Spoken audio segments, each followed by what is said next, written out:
Pas plus que je n'accepte la délinquance financière. Pas plus.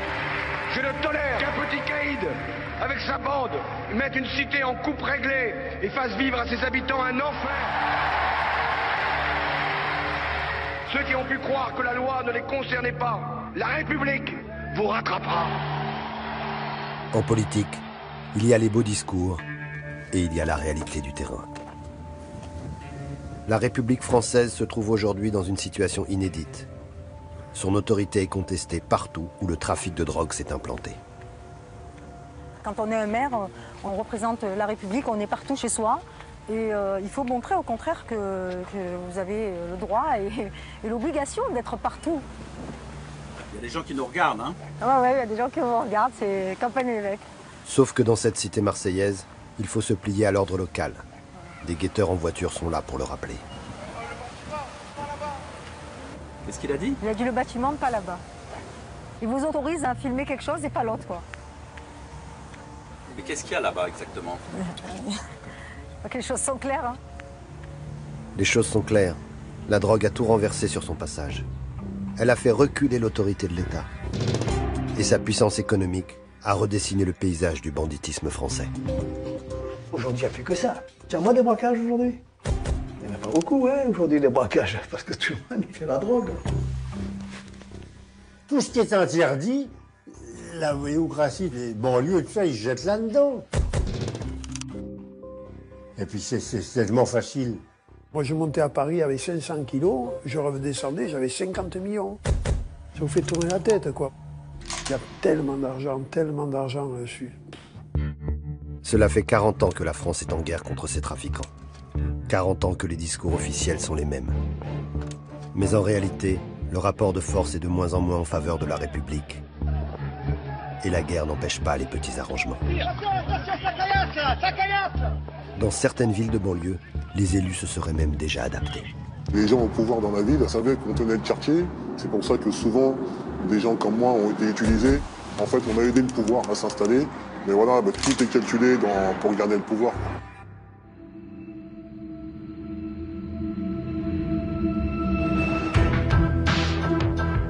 Aucun compromis n'est possible avec ces agents de la mort. Je suis tout à fait opposé à toute libéralisation de l'usage des drogues. La guerre que j'ai décidé d'engager contre les voyous, c'est une guerre nationale. Ceux qui ont pu croire que la loi ne les concernait pas, la République vous rattrapera.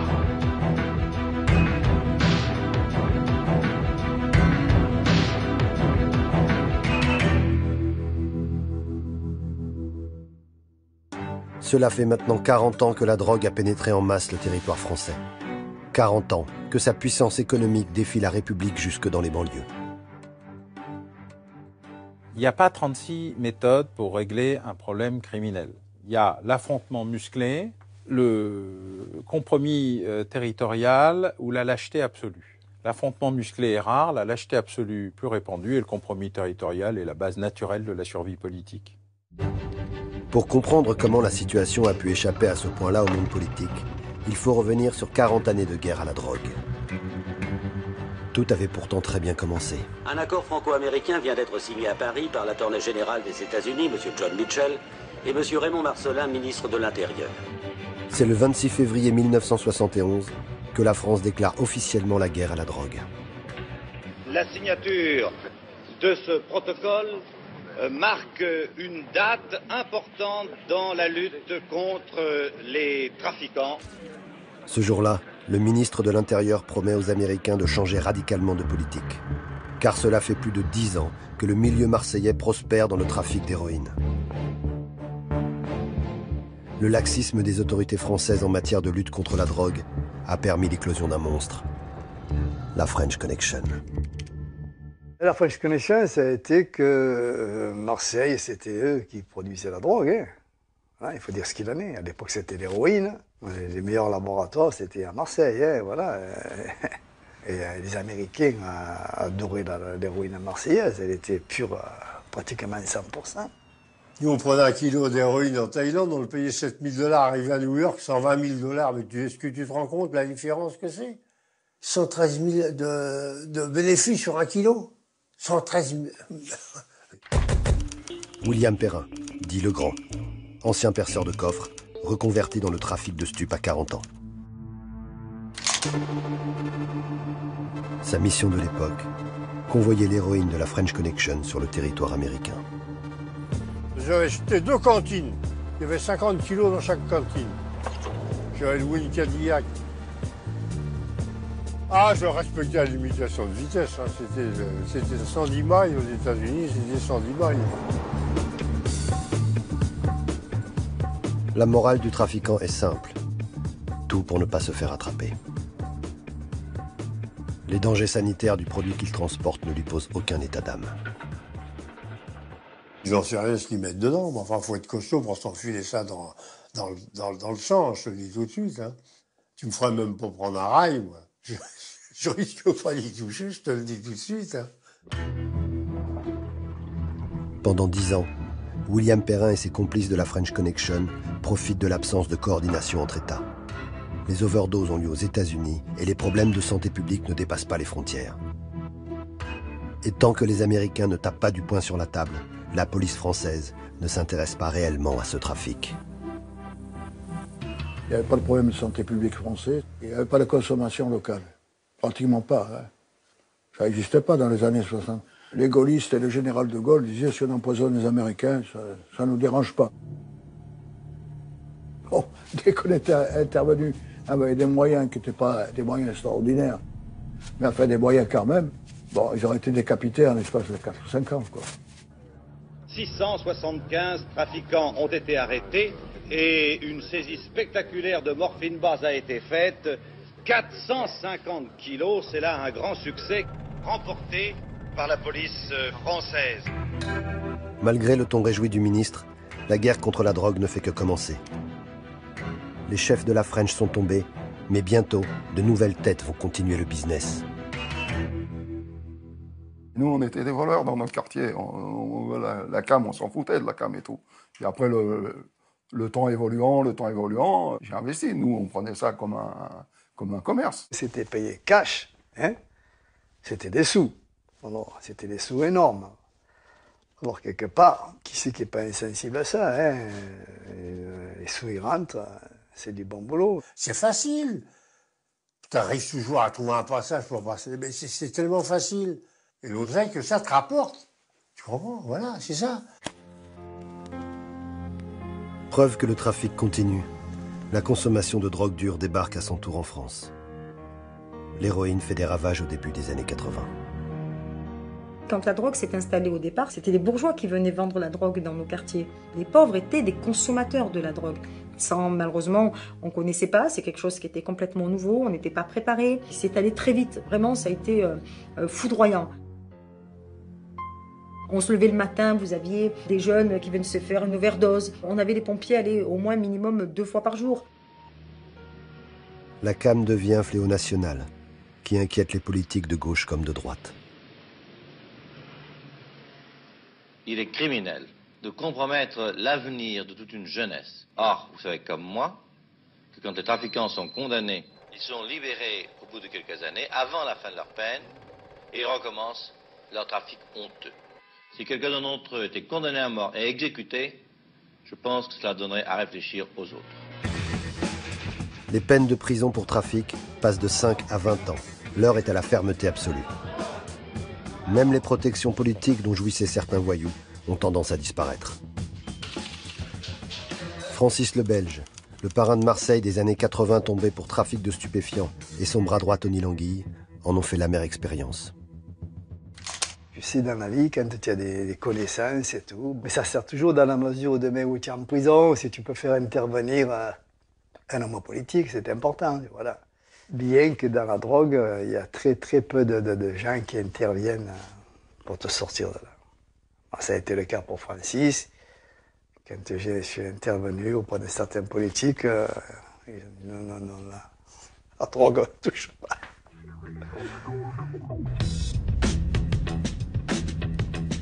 Mais les voyous n'ont pas de patrie. La France ne leur permet pas de trafiquer en paix. Qu'importe. À la fin des années 80, ils partent tous se mettre au vert en Espagne. Commence alors une parenthèse enchantée dans l'histoire du milieu. Une période d'impunité totale pour les bandits français qui vont révolutionner l'acheminement du cannabis vers la France. Bernard André, dit le baron, inventeur du Go Fast, jamais arrêté pour trafic de stupéfiants, lieu de résidence actuel, secret. À l'époque, on me propose de transporter du shit. Moi, cette marchandise, ouais, bon, c'est de la drogue, mais bon, j'y vois un intérêt financier surtout. Bon, on me propose 1000 francs au kilo. J'ai dit oui, il n'y a aucun problème. Moi, mais par inconscience, insouciance, j'ai monté 200 kilos à la frontière, tout seul, en plein jour, en respectant une limitation de vitesse, etc. Il n'y a eu aucun problème. Par la suite, je me suis spécialisé parce que c'est pas 200 kilos, c'est 300 et 500 kilos que je montais tous les 15 jours à Paris. Et j'avais pour cela une XM V6, où j'avais le coffre plein, j'avais des ballots de 30 kilos derrière moi, et devant aussi, j'avais 500 kilos. Et je montais tout ça à Paris, mais là, je roulais la nuit. Je roulais à 200, 210 sur l'autoroute. À l'époque, il n'y avait pas les radars. Et il n'y a jamais eu de problème. Le transport de drogue, ce n'est pas seulement relier un point A à un point B. Ça ne peut se mettre en place que si les conditions politiques le permettent. Pour comprendre comment le baron a pu lancer le premier Go Fast, il faut faire un petit détour par la ville andalouse de Marbella. Une station balnéaire située face aux côtes marocaines qui va devenir la plaque tournante du trafic de stupéfiants en Europe. À l'époque, cette ville est contrôlée par un bandit français, un ami du baron, une figure légendaire du milieu, Charles Ferrand, dit le Grand. Le Grand tenait bien la région, la Costa del Sol, Marbella, Puerto Banús, Estepona, Fuengirola, tout ça. Il protégeait pratiquement tous les endroits, les bars à filles, les restaurants. C'était un homme extraordinaire, formidable, moi je l'aimais beaucoup. Mais c'était quelqu'un qui faisait pas de cadeaux, quoi. C'était un tueur, quand même. En Espagne comme en France, banditisme et milieux politiques font souvent bon ménage. Le contrôle de la ville de Marbella par le Grand n'est pas le fruit du hasard. Ses qualités de tueur intéressent énormément les autorités espagnoles. C'est l'époque des luttes indépendantistes. L'époque où le théâtre militaire terrorise l'Espagne au nom de la cause basque. L'époque aussi des guerres sales. Cet ami a été le responsable du GAL rouge en Espagne. C'est ceux qui s'occupaient de faire disparaître des gens, de les tuer ou de les faire disparaître. C'était surtout des voyous français recrutés parmi les anciens du SAC et les anciens mercenaires. Sous les ordres du Grand, le GAL se permet même de tuer les indépendantistes basques en dehors de l'Espagne. Pour chaque attentat revendiqué par ETA, le GAL venge le gouvernement espagnol et tue en France. Œil pour œil, dent pour dent. Rien que sur le territoire français, on dénombre plus de 25 assassinats. En échange de ces basses besognes, les autorités espagnoles donnent au Grand les clés de la ville de Marbella. Et la station balnéaire devient immédiatement le repère de tous les grands bandits français. Et moi, personnellement, quand je m'évade, je vais en Espagne. Et puis après là-bas que Francis, on s'était installé là-bas. C'était la bonne époque pour ainsi dire. Francis le Belge et Tony Languille sont formels. Jamais, dans l'histoire du milieu, une telle impunité n'avait été constatée. C'était la facilité. Qu'est-ce que tu veux faire? Celui qui avait un peu l'âme de trafiquant de voyous, il dit, oh, l'Espagne, c'est un pays de cocagne, finalement. Tu comprends? Là-bas, on est bien, on fait la fête, tout, on peut rouler en Porsche et tout, on nous dit rien. C'est vrai que beaucoup de Français, ils disent, le pays d'Amérique, l'Espagne. J'ai vu mon ami, le Grand, avec, à l'époque, avec le Belge.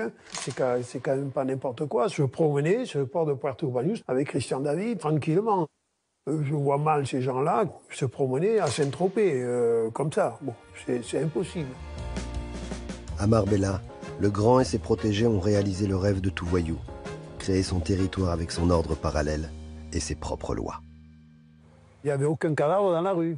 Quand il y avait un problème, il se réglait, mais jamais tu retrouvais quelqu'un dans un coin, etc. Non, non. Il disparaissait. C'était plus propre. Voilà, plus propre, voilà. Tiens, mon ami est parti. Ouais, il est parti aux États-Unis, il est ou en Afrique du Sud. Eh oui, c'est mieux là-bas, voilà. Le circuit d'acheminement de la drogue en France n'est donc pas qu'un trait tiré sur une carte entre un point A et un point B. Toutes les conditions politiques étaient réunies pour que le milieu français puisse abreuver l'Hexagone en stupéfiants dans les années 90. Avec cette offre abondante, c'est la revente au détail qui devient facile. Et une nouvelle économie peut se créer.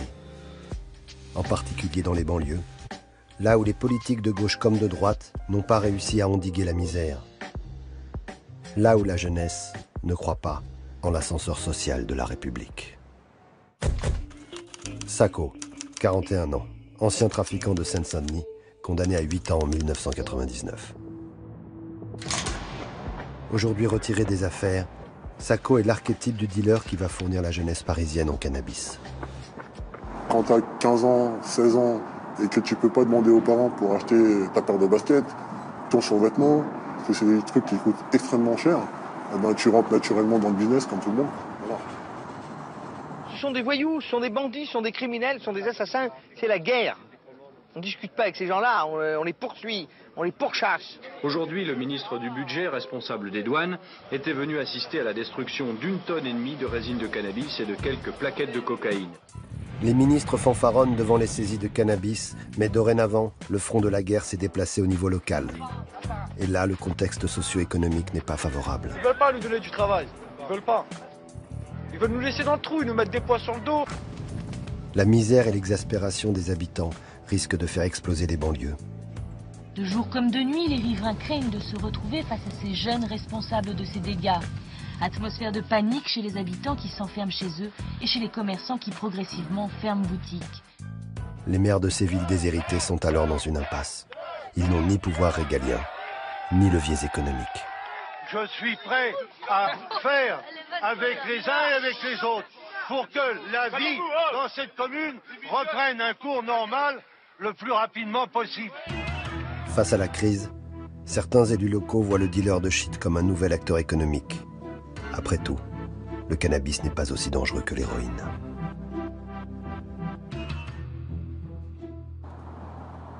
On faisait travailler une quinzaine de personnes. Donc quand tu fais travailler et que tu donnes à manger aux gens, ben forcément tu fais vivre les gens autour de toi, mais aussi tu fais vivre les petites entreprises qui sont autour de quartier. Il y a la boulangerie, il y a le café du coin, il y a l'épicier, la pharmacie et autres, qui fait qu'il y avait une vie économique. Quelque part, on fait un peu la gueule, mais on sait très bien que s'il n'y avait pas ça, il y a bien des familles qui crèveraient complètement de faim. Voilà, ça, il faut le savoir, ça. Donc, quelque part, c'est vrai que, bon, chacun se démerde de sa façon.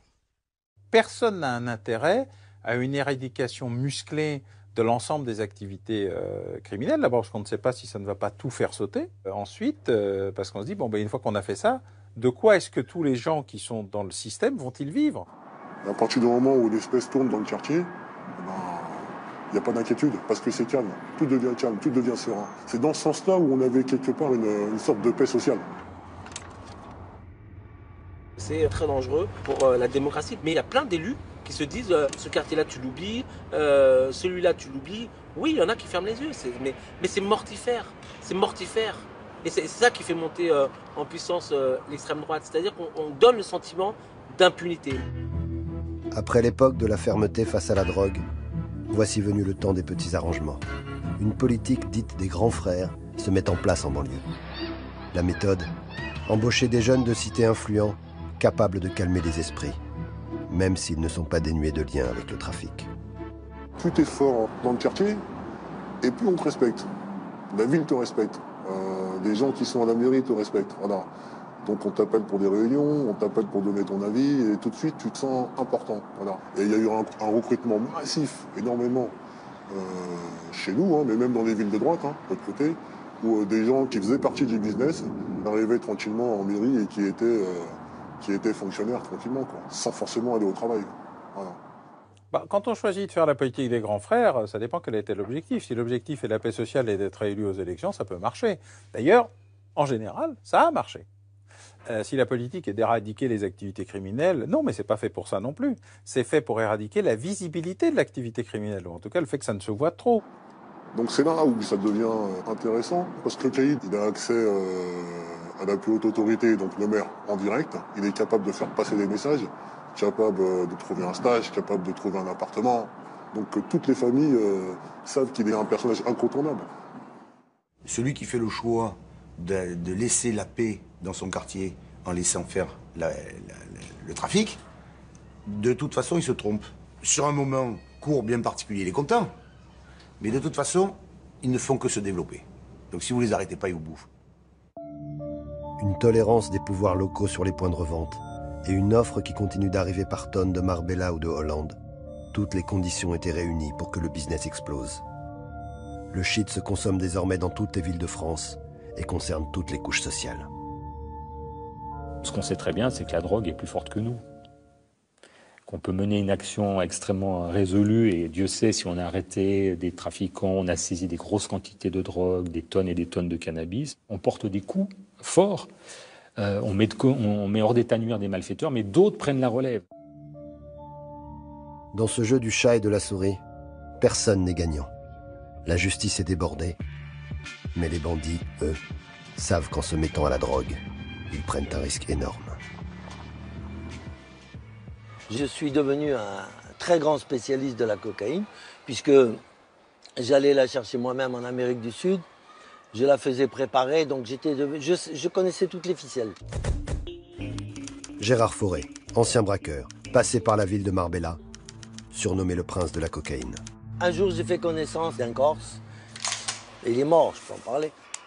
Il m'a présenté toute la jet set de Paris, Françoise Sagan en particulier, qui est morte, je peux en parler aussi. Fameuse princesse, des milliardaires, de très grands hommes politiques. Et même une fois, je me suis amusé parce qu'on m'avait demandé 100 grammes, j'avais que 50. Donc j'ai été obligé de couper les 50 avec du laxatif. Et j'ai été assisté à la débandade dans une très grande propriété. Je ne sais plus à qui elle appartenait, à un gros, je ne sais pas, quelqu'un de très grand. Je voyais les gens qui chopaient la courante, la diarrhée, après avoir sniffé.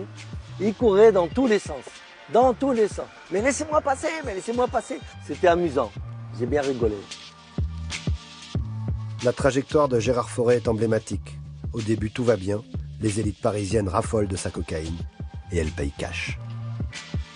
J'étais devenu la coqueluche du milieu parisien, quoi. J'étais fier de tout ça, évidemment, faut reconnaître. Mais bon, en même temps, je ne savais pas que j'étais vraiment un pauvre con, on va dire.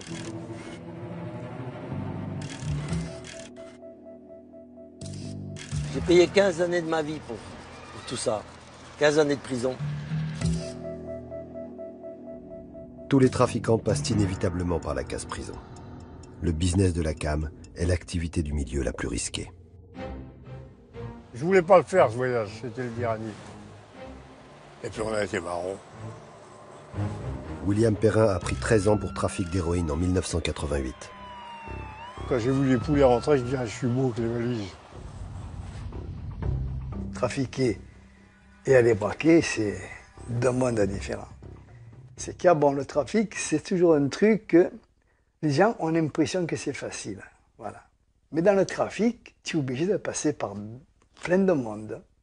Des gens qui ne sont pas voyous, qui n'ont pas de mentalité. Pour eux, c'est des gens, tiens, je vais passer une valise et n'importe quoi. Mais si demain la police les arrête, ils racontent leur vie. Voilà. Si je ne touche pas à la cam, je serais passé à travers toute ma vie. Hein. C'est la cam que j'ai payé le plus. Ben, j'ai payé pour la cam. Le jour où on m'a arrêté, il y en a 25 qui sont venus témoigner contre moi, hein, de la jet set, bien sûr. Et ils ne se sont pas gênés hein, pour m'assassiner. Ils ne se sont pas gênés du tout. Ah, ils sont donnés à cœur joie. Ah oui, Gérard, oui, mais c'est le champion de la cocaïne, lui. Bah, fallait voir ce qu'il avait. C'était une mette, et c'était la curée, quoi. À la fin des années 90, la guerre à la drogue prend une forme paradoxale. Les polices françaises et étrangères obtiennent de bons résultats contre le trafic international. Par contre, au niveau local, les forces de l'ordre sont face à un problème d'un nouveau genre. Les dealers de cannabis ont bien grossi et ils ont l'avantage du terrain. La conception des barres d'immeubles est mal faite, la police a du mal à y accéder, les types sont très bien organisés, ils sont intelligents. C'est une vraie erreur de construction stratégique de la ville. Les policiers non seulement sont des cibles quand ils interviennent, mais peuvent être aussi des cibles de guet-apens. C'est-à-dire que là, il va y avoir un combat pour le contrôle du territoire. La nuit dernière, la police a dû faire face à un véritable harcèlement. Une voiture bélier a même tenté de défoncer un commissariat et 3 personnes ont été interpellées. Ce matin, les policiers déménageaient en sauvant ce qu'ils pouvaient de leur mobilier. Pour le ministre, les policiers sont, je le cite, les hussards de la République. Il a par ailleurs affirmé qu'il était inacceptable qu'il y ait sur notre territoire des cités interdites. Les tentatives de la République pour récupérer ces territoires vont toutes se solder par des échecs. L'essentiel, c'est que la police soit proche de la population. En 1997, la gauche crée la police de proximité. Il y a pas mal de gens à titre anonyme qui nous appellent, comme quoi les jeunes du coin, les dealers, planquent leur stock de haches dans les taillis. La police de proximité, c'était véritablement la possibilité de pacifier un quartier. Et puis le problème, c'est que ceux-là même qui ont conçu le concept, ils l'ont tué, parce que tout d'un coup, on a voulu étendre ça dans toutes les villes de France, et on n'était pas dimensionné pour. Ensuite, Nicolas Sarkozy est arrivé, je dirais qu'il a mis les clous sur le cercueil, parce que la police de proximité était déjà morte. Améliorer notre quartier surtout. Ouais, c'est ce qu'on essaie de faire. Et la sécurité. Merci. L'occupation du terrain laisse place à la politique du chiffre. La police d'intervention de type BAC entre quelques minutes dans la cité pour appréhender le dealer et ressort avant que ça n'explose. Le souci qu'on a eu, c'était à l'époque de la BAC. Dès qu'on sentait qu'il y avait un flic qui allait un peu trop loin, très rapidement, sans l'insulter, sans lui courir derrière, on savait comment le ralentir un petit peu, quoi. Il fallait juste toucher directement le maire. Le rapport de force, c'est très simple. S'il veut faire de cow-boy, on va s'occuper de lui, mais on va aussi s'occuper de ta ville. Ça va plus être la ville fleurie, ça va être la ville d'autre chose. Voilà. Et les élections, c'est dans 2 ans, on s'en souviendra. Il est certain que les élus locaux ont un problème de paix sociale et d'image de leur ville, et même s'ils ne sont pas directement connectés au crime organisé, ils n'ont pas intérêt non plus à ce que leur ville soit à feu et à sang. Donc ça pèse énormément sur le politique. Un certain nombre de maires de ces villes-là, à l'époque, ont une lourde responsabilité. Moi, j'ai souvenir de commissariats dans lesquels on était arrivé d'interpeller des gens et d'avoir des maires qui déboulaient au commissariat pour exiger la libération d'un certain nombre de personnes. Dans les années 80, les voyous traditionnels s'étaient créé un territoire à eux à Marbella. À la fin des années 90, la nouvelle génération fait de même au pied des tours des cités. On a finalement abandonné l'occupation du terrain. Ces cités sont devenues encore plus des espèces de citadelles dans lesquelles on ne savait pas ce qui se passait. La République française a reculé une première fois, mais c'était sans compter sur la connexion des 2 niveaux de trafic de drogue, le national et l'international. Le banditisme de cité et le milieu traditionnel étaient forcément amenés à se connaître mieux, et cette rencontre devait forcément avoir lieu en prison. Tony Languille, braqueur multirécidiviste, trafiquant international, personnage influent du milieu. Lors d'un de ses séjours en prison, Tony Languille prend sous son aile Farid Berama, un jeune voyou des quartiers nord de Marseille. Cette rencontre marque la première pierre d'une restructuration du milieu français. C'est-à-dire que Farid Berama, quand j'étais à l'UNA en prison, à un moment donné, c'était un jeune, il avait un problème avec quelques mecs, il était, tu vois. Il roi Tony, il y a un mec dehors qui nous a balancé, comme si jamais il sort, qu'il peut le faire rétracter. Je dis, pourquoi pas? Je suis sorti de la prison, j'ai attrapé le mec, j'ai fait, dis-moi, toi tu as balancé dans cette affaire, tu vas te rétracter parce que les gens, ils vont prendre des années de prison. Là. Voilà, le mec, il m'a dit, t'inquiète pas, je me rétracte. Il a été content. Il est sorti de prison, il a voulu me connaître plus intimement. Moi, j'ai été tout autant seigneur avec lui, tu vois, voilà. Et après, en Espagne, il a voulu venir en Espagne. Il a commencé à faire son trafic, ça lui pesait, l'Espagne. À Marbella, Farid Berama découvre la rentabilité du commerce en gros de cannabis mis en place par le milieu français. Dans son sillage, des jeunes venus de toutes les cités de France s'engouffrent et bousculent l'ordre établi. Ces jeunes sont arrivés sur Marbella et tout, et ils ont pris eux-mêmes le marché, quoi. Hein. Ils sont mis en relation avec des Marocains, ils ont fait venir la marchandise. Les mômes, ils ont tout compris. Hein. Ça leur coûtait 3 fois moins cher. Et ils mettaient une journée pour faire l'aller-retour, et puis voilà, c'était gagné pour eux. Avec des voitures, des go-fast, des choses comme ça, bah, ils ont été. Moi qui étais capable de remonter sur du go-fast, c'est un vrai travail hein, de pouvoir alimenter, de rouler, d'organiser, de gérer. C'est une vraie entreprise, hein, c'est pas du fond. Hein. Par la suite, donc, les routes ont été envahies par tous ces jeunes qui chargeaient ça n'importe comment, avec des 4x4 Porsche, je ne sais quoi, et voilà. Alors que moi, au contraire, j'étais le plus discret possible, On ne peut pas dire que les petits jeunes de banlieue ont bousculé qui que ce soit. Ils se sont tout simplement installés. Les années 2000 sont celles de l'explosion du business. Le trafic de cité est entré dans sa phase industrielle. Dans les cités marseillaises, il y avait, quand j'y étais, des immeubles où il y avait 30 à 40 000, 50 000 euros par jour de bénéfices. Par jour. Le trafic de produits stupéfiants en Seine-Saint-Denis a un chiffre d'affaires d'environ 1 milliard d'euros par an. Ce dont on est certain, c'est que l'argent, c'est du pouvoir, c'est une puissance. Et ce qu'on sait aussi, c'est que certains voyous ne sont pas étrangers à la vie, on va dire, à défaut politique, citoyenne. Cette économie clandestine pèse tellement lourd qu'elle finit par créer un ordre parallèle dans le pays. Dans 160 villes de France, comme ici à Vénissieux, la nuit a encore été longue pour les pompiers. Lorsque les cités s'embrasent en 2005, les trafiquants de drogue sont amenés à jouer un rôle citoyen, notamment à Marseille. On a le match des cités, donc, on a un championnat de France des cités. Et donc tous les jours, il y a une émeute, il y a une bagarre, il y a un truc qui brûle, c'est épouvantable. On allume le 20h, c'est une horreur. La réalité, c'est que nous, en tant que responsables politiques, on avait très peur. Et donc on se dit, avec Gaudin, avec le maire, on se dit, mais tous les matins, quand on allume la télé ou la radio, on se dit, mais quand ça va démarrer chez nous? Au total, plus de 200 communes ont été touchées par les incidents dans toute la France. Près de 1300 voitures ont été brûlées. Marseille est la seule grande ville de France où on n'a pas eu de problème en 2005. Pas de problème. Je n'ai pas eu une seule affaire en 2005 concernant des manifestations qui dégénéraient. Pas une seule. Alors là, d'un autre côté, on est très fiers. Vous voyez, comme Marseille, ville tolérante, ville de respect, ville apaisée. Bon, ça, c'est le discours officiel.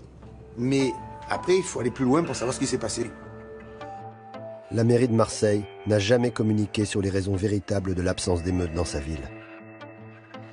Toutes les vérités ne sont pas forcément bonnes à dire.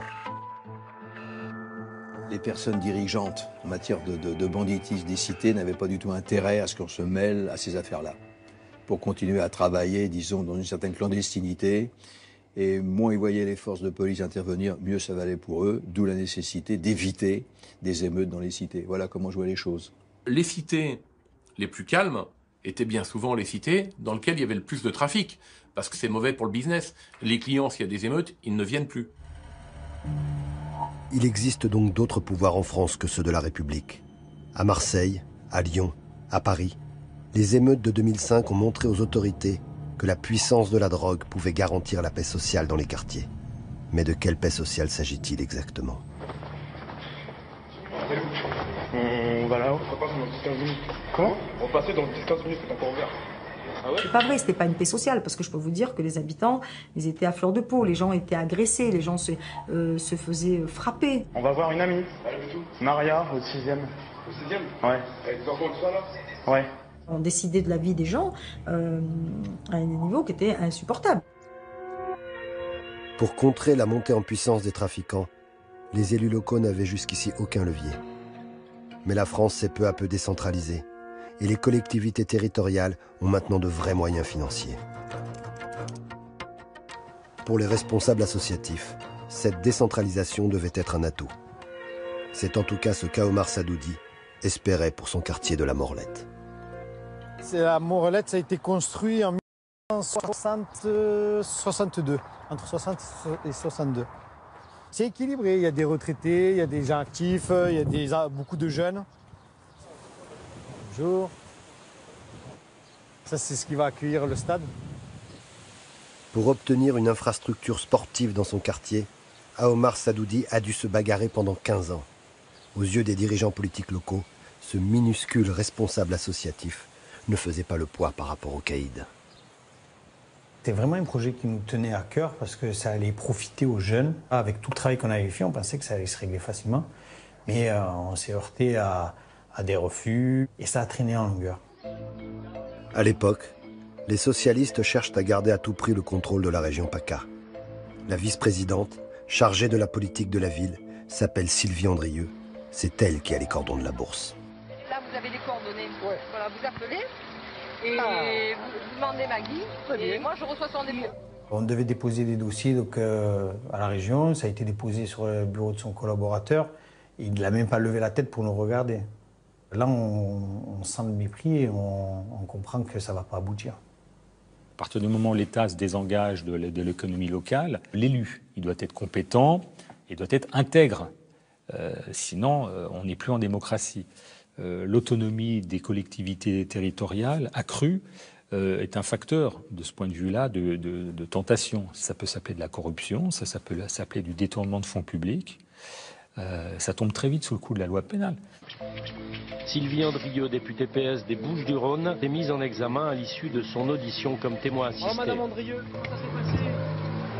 La justice soupçonne Sylvie Andrieux d'avoir mis en place un système de financement d'associations fictives pour pouvoir faire campagne dans les cités en toute sécurité. Le système qui a été mis en place par Sylvie Andrieux, c'était l'accès à certains quartiers difficiles. Au moment de sa visite, le travail de regrouper les personnes se faisait en amont et elle arrivait comme une diva avec une assemblée pleine, acquis à sa cause parce que le travail a été fait par ses complices ou je ne sais pas comment on peut les appeler. Je m'appliquerai face à des allégations bien souvent mensongères à apporter des faits matériels pour prouver toute mon innocence. Selon la justice, les gros bras au service de Sylvie Andrieux seraient rien moins que des caïds de cité. L'affaire révélerait ainsi le dernier avatar des liaisons dangereuses entre le monde politique et le milieu de la drogue. Elle ne connaissait pas ces quartiers. Elle venait d'une famille finalement qui l'a protégée, bourgeoise, qui fait que elle sait pas ce que c'est, elle n'a pas connu finalement tous ces quartiers, ces vices, ces travers. Et quelque part, je pense qu'elle a été aussi un peu bernée, quoi. Et ils l'ont utilisée. Dans ces tours et ces cités, les gens sont des victimes. Et donc c'est ça qu'il faut aider. Mais c'est compliqué. Alors, plutôt que de s'ammêler, parfois, le plus simple, par simple cynisme, je te file 4 sous, puis voilà. Vote pour moi. Sylvie Andrieux est condamnée à 4 ans de prison, dont 1 ferme et 5 ans d'inéligibilité. Pour les magistrats, l'élu a trahi la confiance de ses électeurs en distribuant des fonds publics à des escrocs. Plus de 700 000 € auraient ainsi été détournés en 2 ans. Sylvie Andrieux démissionne de son poste de vice-présidente en 2009. Le projet de terrain de sport d'Aomar Sadoudi obtient le feu vert de la région 3 ans plus tard. Moi, le sentiment que j'ai, c'est que c'est dommage qu'on ait perdu autant de temps pour mettre en place ce stade. Mais ça y est, là maintenant, c'est une histoire de quelques semaines, voire 2 mois. Mais il y aura bientôt des cages de foot, une pelouse et des gamins. On entendra les cris des gamins jouer à l'intérieur. L'histoire de ce terrain de sport est symbolique du fonctionnement de la classe politique française. Certains élus préfèrent se rapprocher des trafiquants plutôt que d'améliorer le quotidien des habitants des cités. Je vais vous raconter un truc assez sympa. Un jour, je suis de passage dans ma ville, élection municipale, donc dans le quartier directement, donc j'assiste, je suis au fond de la salle, et je vois 2 collègues, du quartier. C'est la première fois de ma vie où je les voyais poser des questions. Voilà. En fait, ils étaient dans la foule pour poser des questions et faire en sorte que le maire réponde favorablement pour que l'élection soit positive, quoi. Voilà. Mais voilà, tout est calculé pour garder le pouvoir, quoi. Le choix politique consistant à laisser des cités aux mains des trafiquants était déjà risqué sur le papier. Il va bientôt s'avérer tragique. Un événement clé du banditisme français va provoquer l'escalade de la violence dans les banlieues marseillaises. En 2005, Farid Berama, le trafiquant de cannabis marseillais qui avait installé ses quartiers à Marbella, refait parler de lui. Berama sort de prison et il a décidé de prendre en main les machines à sous et le trafic de stupes autour de l'étang de Berre. Pour faire main basse sur ce business et sur le territoire de l'étang de Berre, Berama use de méthodes très violentes. Il crible de balles ses victimes, puis les carbonise dans le coffre d'une voiture pour faire disparaître toutes les traces. Le jeune voyou de cité que Tony Languille avait aidé au début de sa carrière s'est transformé en brute sanguinaire. On l'appelle maintenant le rôtisseur. Mais le rôtisseur, c'est un malade. Grave même, je crois, parce que... Enfin, je préfère pas trop parler de ces choses-là. C'est le premier maghrébin, on peut dire, qui voulait devenir roi de Marseille. Voilà, ouais, ça lui montait à la tête. Il s'imaginait, lui, il était jaloux de tout le monde, jaloux des voyous marseillais. Il était devenu gaga complet, tu vois. Voilà. Le problème pour Berama, c'est que les machines à sous, les Corses ont mis la main dessus. Berama veut les récupérer, s'adresse pour cela à, je dirais, du menu fretin, notamment Roch Colombani. En 2006, l'homme de main Roch Colombani est assassiné. Il reçoit 60 balles de Kalachnikov. Les Corses n'ont pas du tout apprécié cette exécution, quant à l'exécution elle-même et surtout quant à la forme de l'exécution, particulièrement barbare. Et Berama, ce jour-là, signe son arrêt de mort. 4 hommes armés font irruption dans cette brasserie du 13e arrondissement de Marseille. Ils tirent. Parmi les victimes, Farid Berama, fiché au grand banditisme, bien connu de la police. Il s'est fait tuer, tout simplement, hein, quelque part, un bon débarras. Au cours de la fusillade, un des agresseurs est atteint aux jambes, il perd beaucoup de sang. Le sang retrouvé sur le macadam appartient à un certain Ange Toussaint Federici, le parrain corse le plus puissant du moment. Il prendra 30 ans de prison ferme pour cette exécution. Sa présence sur les lieux est un symbole fort. Le milieu avait abandonné le cannabis et Marbella aux dealers de cité, mais il est hors de question de leur céder toutes les parts du gâteau. Farid Berama, il a commis l'irréparable, c'est-à-dire qu'il a voulu grossir, sortir des quartiers en mordant là, sur les plates-bandes du banditisme, il en est mort. Depuis, d'ailleurs, personne n'a tenté la même chose. Après cet échec, les caïds sont cantonnés au trafic de shit et aux cités. Leur seul moyen de grossir est alors de s'attaquer aux concurrents de la cité voisine. Les quartiers nord de Marseille sombrent dans l'ultra-violence. Le problème est qu'on est arrivé, bien sûr, à une dérive où on raisonnait en mètres carrés. Concurrence commerciale, territoire, avec une volonté style Scarface, profiter très vite de tout, on n'a rien à perdre. Nouveau règlement de compte dans le secteur de Marseille, le 4e en une semaine. Les questions restent nombreuses au lendemain de la fusillade qui a coûté la vie à un enfant de 14 ans. Ce matin, une fusillade a éclaté à la Castellane, dans les quartiers nord de Marseille. De quoi agacer Manuel Valls. Aujourd'hui, nous créons des postes de policiers et de gendarmes supplémentaires pour lutter contre ce fléau qui brise une partie de notre jeunesse, qui est la drogue. Pour moi, c'est la priorité des priorités. La situation est telle que chez les politiques qui étaient aux responsabilités ces 30 dernières années, l'heure est à l'autocritique. On peut s'interroger sur le fait de savoir si on n'aurait pas eu intérêt à légaliser notamment le cannabis. Je pense qu'il faudrait mieux que le cannabis soit traité comme l'alcool, qui est à la fois autorisé, réglementé, vérifié, plutôt que comme un produit qu'on ne peut pas empêcher d'être diffusé. Peut-être qu'un jour la République française tentera de légaliser les drogues douces. Mais les voyous ont déjà paré à cette éventualité.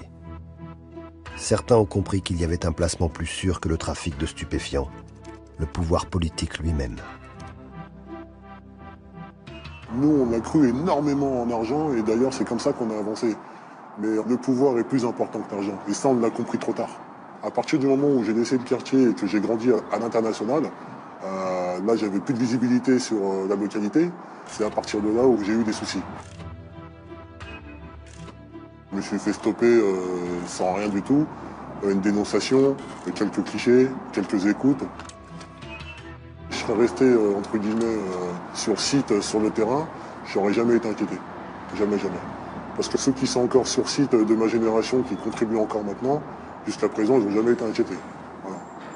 Les malfaiteurs ont compris que, certes, ils se feront toujours de l'argent dans des gros trafics de drogue, dans de l'importation de drogue, notamment de la cocaïne, mais qu'on peut se faire beaucoup plus d'argent dans les escroqueries, dans les marchés publics, dans des choses qui sont pénalement d'ailleurs moins sanctionnées que les vols à main armée, mais qui sont beaucoup plus rémunérateurs. Là, c'est très dangereux parce que c'est un peu le début de phénomènes de mafiosisation, c'est-à-dire quand le banditisme pénètre le monde économique. Et donc, c'est même plus difficile de lutter contre ces malfaiteurs qui sont plus impliqués dans la société.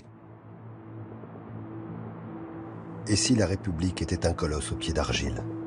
Et si certaines municipalités étaient désormais des proies? L'exemple parfait d'un pouvoir local visé par les trafiquants s'appelle Bagnolet, en Seine-Saint-Denis. Le directeur de cabinet du nouveau maire, Abderrahmane Sanoun, connaît par cœur les faiblesses structurelles de sa ville. Donc là, on arrive en fait sur le plateau des Malassis. Le quartier s'appelle les Malassis. C'est le fameux quartier des bandits, quoi. Avant, le chauffeur du bus, il arrivait ici, il dit Chicago, Chicago. Tout le monde descend, parce que c'était le terminus. Donc le métro est là. Gavini, terminus, on descend, on fait 200 mètres, on est sur un lieu de drogue. Bagnolet, on est vraiment idéal pour y habiter, mais idéal aussi pour dîner. En 2013, sous l'ancienne majorité, Bagnolet a été le théâtre d'un fait divers hors du commun. Des armes et de la drogue dans un bâtiment municipal à Bagnolet. Voici qui fait désordre. Dans ce centre technique municipal, la police a trouvé 11 kilos de cocaïne, un fusil à pompe et un fusil mitrailleur Kalachnikov. Mustapha, le responsable du local, a été écroué le jour même. On a su, par le biais de l'enquête, que, étant lui-même dans l'équipe de gestion de ce centre technique municipal, il en avait profité pour assurer, pour son frère aîné, la logistique du trafic de produits stupéfiants. L'histoire de ce trafic de cocaïne est un condensé de la compromission de l'ancienne équipe municipale avec les caïds. Pour la justice, tout commence lors des émeutes de 2005. Mustapha avait accédé à un emploi à la mairie au moment des troubles sur le département de la Seine-Saint-Denis. Sa capacité à se poser comme grand frère avait pesé dans le choix de son recrutement parce qu'il avait justement cette capacité à atténuer les tensions au sein de la ville. Et puis, avec le temps, on s'est demandé si ce recrutement n'avait pas peu à peu glissé vers l'encadrement, en dissuadant l'opposition d'être un peu trop bruyante. Une vidéo amateur du conseil municipal de l'époque montre le rôle politique joué par Mustapha. C'est avec la casquette, là. Sa mission était d'intimider l'opposition. Mais ils font quoi, en fait? Rien, ils sont là, ils font comme ça. Voilà, ça suffit. En échange de ses services, Mustapha est embauché par l'ancien maire de Bagnolet. Il est désormais responsable du local technique municipal. Une situation idéale pour celui dont le grand frère est un trafiquant international de cocaïne, car le bâtiment est situé juste à la sortie de l'autoroute, à 3 heures d'Amsterdam, le grenier des dealers. La justice a condamné Mustapha à 2 ans de prison. Mais l'histoire ne s'arrête pas là. Lorsqu'on demande aujourd'hui au directeur de cabinet de filmer le local, le climat change immédiatement. Je réfléchis comment je peux t'ouvrir le garage, mais j'ai même plus de chef de garage. Depuis que nous c'est parti, il n'y en a plus. On a du mal à recruter. C'est-à-dire qu'il a été remplacé et je pense qu'il y en a certains qui étaient susceptibles de prendre de poste, mais ils n'ont pas osé prendre de poste parce qu'ils se sont dit, Moumous, derrière... Étrange impression. Comme si l'équipe du nouveau maire n'avait pas réussi à remettre la main sur le local municipal. Ah bah si, tiens, il est là, c'est ouvert. Voilà, centre technique municipal. Le directeur de cabinet du maire nous a laissé 3 minutes pour filmer le local. Avec la caméra, tu vois, ça va monter direct chez Mousse, ça. Hein. Encore des gens qui travaillent là, qui ont travaillé avec lui.